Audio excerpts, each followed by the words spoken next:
आइए भाई शुभम मंगला जी। स्वागत है भैया शुभम मंगला जी। धन्यवाद। मां शारदे को नमन करता हूं। इस पावन मंदिर में उपस्थित आप सभी को नमन करता हूं, मंच को प्रणाम करता हूं। आदरणीय गुरुदेव और गुरुदेव के गुरुदेव जी को तो सादर सादर नमन करता हूं। मित्रों, जो कविता मैं अभी बोलने जा रहा हूं उस कविता से पहले सिर्फ 1 मिनट लूंगा, क्योंकि टीम बहुत बड़ी है और बहुत सारे कवियों को पढ़ना है।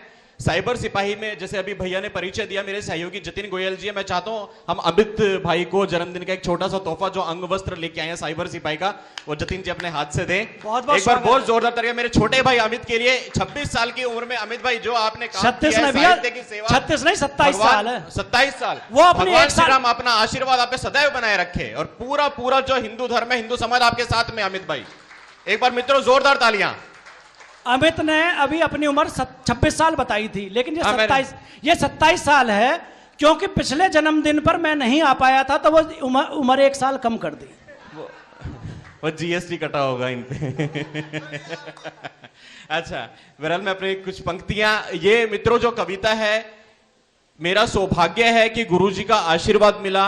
महाराज जी के दर्शन के लिए जब पहली बार इस मंदिर में आए थे 9 जुलाई को, महाराज जी 9 जुलाई को ये पंक्तियां यहीं से लेकर के गया था और आज 30 जुलाई को इस मंदिर में, इस प्रांगण में आपके चरणों में समर्पित करता हूं। हम लोग क्या थे दोस्तों और हम क्या हो गए हैं। हमारा हिंदू धर्म, हमारी बहन चेतना जी यहां बैठी है। चेतना जी का प्रोग्राम जो 20 जनवरी 2016 को टाइम्स नाउ पे आया था 1 घंटे का, अभी अभी बाबा परमेंद्र आर्य जी आए हैं।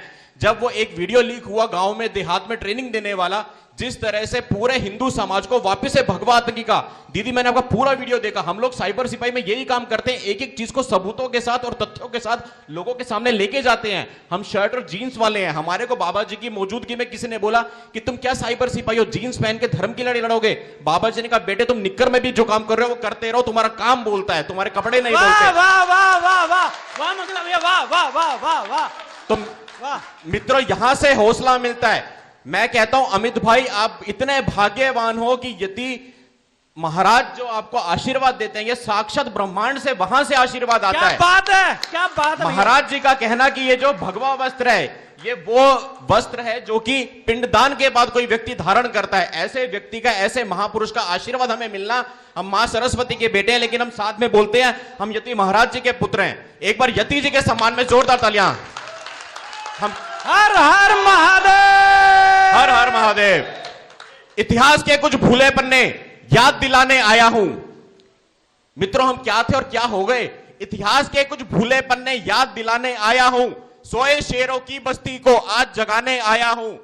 तुम वंशज हो उनके जो तलवार के आगे झुके नहीं।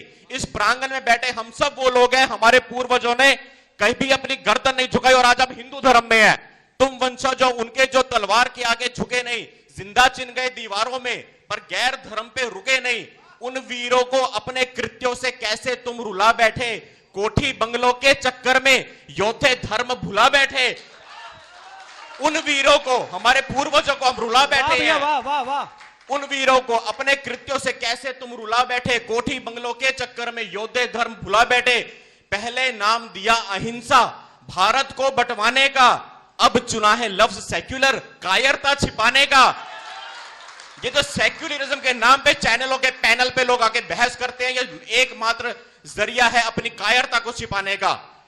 पहले नाम दिया अहिंसा भारत को बंटवाने का, अब चुना है लफ्ज सेक्युलर कायरता छिपाने का। सेक्युलर की परिभाषा जो खून से डरने वाला है।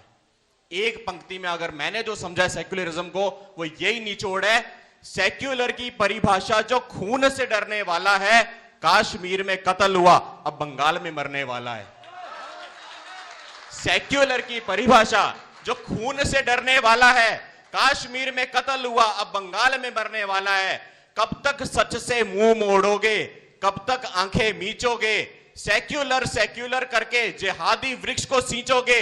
अलगाववाद ये भारत मां को फिर से खंडित कर देगा। एक दिन ये हम सबको कश्मीरी पंडित कर देगा। अरे हिंदुओं चुप्पी तोड़ो।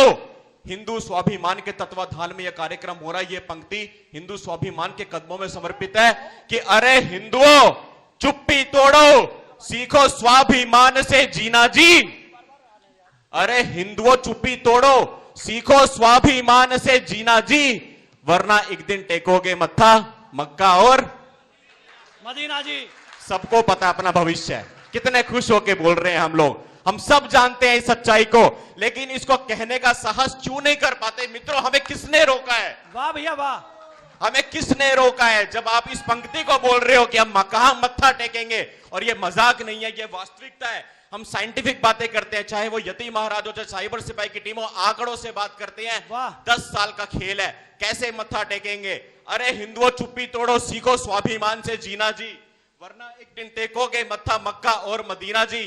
कभी सोचा तुमने आंकड़े, कभी सोचा तुमने आखिर कब तक भारत अपना सेक्युलर है? जब तक हिंदू आबादी 80% के ऊपर है। जिस दिन हिंदू घट करके 75-70 हो जाएंगे, उस दिन भारत के नक्शे से कहीं गांव शहर खो जाएंगे। जिस दिन हिंदू आबादी 60 होगी, लिख लेना मेरे आंकड़े, जिस दिन हिंदू आबादी 60 होगी, घर घर में खुली लूटपाट होगी, और जिस दिन हिंदू 50 होगा, हमारा धर्म एक इतिहास होगा। ये सच है, हम इसे मुंह नहीं छुपा सकते। मत समझो कि डरा रहा हूं मैं कवि के भेष में, जाने से कुछ जगहों पे डरता हूं अपने ही देश में। केरल और कश्मीर में तो इस हद तक सिमटता हूं, इन जिहाद परस्तों से मैं वर्दी में भी पिटता हूं। दूर नहीं वो दिन जब हम फिर से बांटे जाएंगे, लुटेगी अजमत बहनों की और बच्चे काटे जाएंगे। दूर नहीं वो दिन जब हम फिर से बांटे जाएंगे, लुटेगी अजमत बहनों की और बच्चे काटे जाएंगे। भारत मां के गालों पे फिर बंटवारे के तमाचे होंगे, घर दिल्ली की गद्दी पे बापू और चाचे होंगे। वाह मंगला भैया, वाह वाह वाह वाह, बहुत सिद्ध रचना। भारत मां के गालों पे फिर बंटवारे के तमाचे होंगे, घर दिल्ली की गद्दी पे बापू और चाचे होंगे। करना क्या है तुमको वो समझ लो अब इशारों में। अंतिम पंक्तियां हैं कविता की, महाराज जी के चरणों में रखता हूं, इसी मंदिर से ली थी, यहीं पे सौंप रहा हूं। मित्रों, यह कविता मैंने 9 जुलाई को लिखी। मेरा दुर्भाग्य, मैंने 11 जुलाई को एक जगह इस कविता को पढ़ दिया, सिर्फ इसलिए कि एक बार पढ़ लूं और रवा हो जाए, गाड़ी थोड़ी सी एवरेज ठीक निकल आए। वो मेरी बहुत बड़ी भूल थी। मैंने जहां पढ़ा वो हमारा समाज है, अग्रवाल समाज में, बनिया घर से आता हूं। हालांकि हमें अभी वर्ण पे बात करी, हम उस पे नहीं जाएंगे, हम सब हिंदू है। इस अपेक्षा से पढ़ी थी कि वहां पे इसको सराहा जाएगा। इस कविता के बाद मुझे सुनने को मिला, बेटे ये कविता मंचों के लायक नहीं है, तुम्हें 50,000 की भीड़ में तालियां बटोरनी है तो यह कविता मत पढ़ना। मैंने वहां पे सिर्फ एक वाक्य बोला और घर वापस आ गया। यह कविता 50,000 की तालियों की मोहताज नहीं है।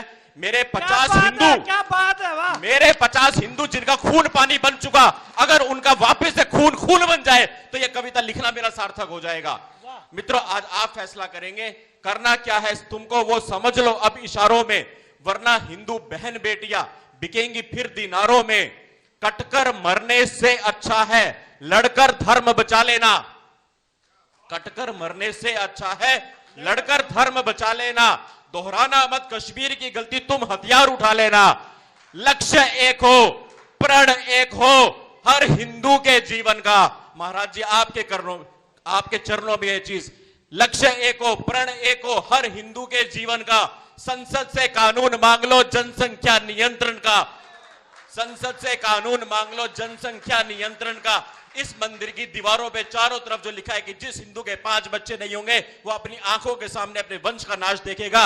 ये साइंटिफिक बात है, ये कोई नशे में नहीं लिखे हुए। बाबा जी ने बहुत अध्ययन करके लिखा है, इनकी सालों की वर्षों की तपस्या इसके पीछे है।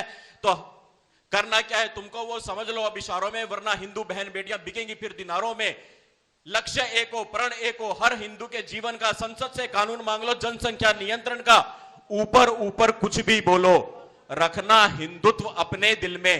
दिल्ली की सरकार, ऊपर ऊपर कुछ भी बोलो, रखना हिंदुत्व अपने दिल में, वरना विकास करेगा मुजरा एक दिन मुगलों की महफिल में। जय श्री राम। बहुत जय सुंदर श्री राम। रचना के लिए मंगला जी बहुत बहुत बधाई।